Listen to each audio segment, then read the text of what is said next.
all tense in Amharic ሁሉም ቴንሶች በአማርኛ የመጀመሪያው present simple tense ለምሳሌ ዲና writes a letter daily ዲና በየቀኑ ደብዳቤ ትጽፋለች ስለዚህ writes የምትለው ትጽፋለች የሚል ትርጉም አለው ማለት ሁለተኛው present continuous አሁን እየተከናወነ ያለ ድርጊት ለመግለጽ ዲና is writing a letter now ዲና አሁን ደብዳቤ እየጻፈች ነው very good ሶስተኛው present perfect tense አሁን ላለቀ ነገር ወይም ድርጊት ዲና has written a letter ዲና ደብዳቤ ጽፋ ጨርሳለች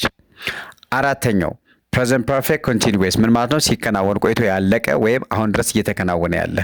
ለምሳሌ ዲና has been writing a letter the whole morning ዲና ጧቱ ሙሉ ደብዳቤ ስትጽፍ ቆይታ ጨርሳለች ወይም እስካሁን እየጻፈች ነው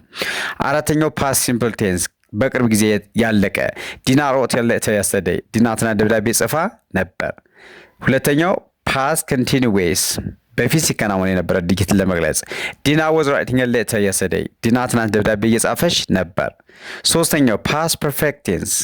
ዲና had written a letter ዲና ደብዳቤ ጽፋ ጨርሳ ነበር very good አራተኛው past perfect continuous ቆይቶ የተጠናቀቀ ማለት ነው ላለፈ ነገር ዲና had been writing a letter ዲና ደብዳቤ ስትጽፍ ቆይታ ጨርሳ ነበር አንደኛው ከፊውቸር ቴንስ ሲምፕል ፊውቸር የሚባለው ማለት ነው ዲና will write a letter tomorrow ዲና ነገ ደብዳቤ ትጽፋለች ሁለተኛው ፊውቸር ኮንቲኒዩስ ነገ ወይ በቀጣይ ጊዜ ይሄኔ እየተከናወነ ነው አይነት ድርጊትን ለመግለጽ ዲና will be writing a letter this time tomorrow ነገ ይሄኔ ደብዳቤ እየጻፈች ነው ዲና ሶስተኛው ፊውቸር ፐርፌክት በሚቀጥለው በዚህን ሰዓት ነገሩ ተጠናቋል ብለን ለመግለጽ ስንፈልግ ዲና will have written a letter this time tomorrow ዲና ነገ ይሄን ደብዳቤ ጽፋ ጨርሳለች አራተኛው ነው የመጨረሻው ፊውቸር ቴንስ future perfect continuous